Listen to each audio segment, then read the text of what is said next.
Hi friends, evening snacks தான் road கடை காளான். இது வந்து பிஜி சைடு, அதுக்கப்புறமா ரோட்டு பக்கத்தில் இருக்க கடைகளெல்லாம் இது விற்பாங்க.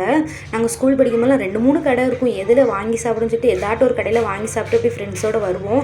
அது மழை டைம்லாம் சாப்பிட்றதுக்கு அவ்வளோ டேஸ்ட்டாக இருக்கும். அது எப்படி பண்ணேன்னு பார்க்கலாமா? அதுக்கு ஃபஸ்ட்டு ஒரு பவுலில் கொஞ்சமாக முட்டைக்கோசு, காளான், அதுக்கப்புறமா வெட்டி வச்சிருந்த வெங்காயம், இஞ்சி பூண்டு, கொஞ்சமாக மைதா மாவு, கார்ன்ஃப்ளவர் மாவு, மஞ்சப்பொடி, மிளகா பொடி, கொஞ்சம் கரம் மசாலா பொடி, இதுக்கு தேவையான அளவு உப்பு போட்டு தண்ணி ஊற்றி தெளித்து நல்லா இந்த மாதிரி பிசைஞ்சு எடுத்து வச்சுக்கலாம். இதை வந்து சின்ன சின்ன உருண்டையாக எடுத்து எண்ணெயில் போட்டு வடை மாதிரி போட்டு எடுத்து வச்சுக்கலாம்.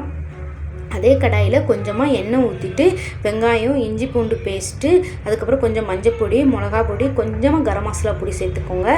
அது கூடவே கொஞ்சம் உப்பு, டொமேட்டோ சாஸு, சோயா சாஸ் சேர்த்துட்டு நல்லா எண்ணெயிலே வதக்கிக்கலாம். நல்லா வதங்கினதுக்கப்புறமா நான் கொஞ்சமாக கார்ன்ஃப்ளவர் மாவு வந்து கரைச்சி ஊற்றிருக்கேன். இது கொஞ்சம் கெட்டியாகவும் பார்த்துட்டு கொஞ்சம் தண்ணி ஊற்றி நல்லா கிளறி விட்டுக்கோங்க.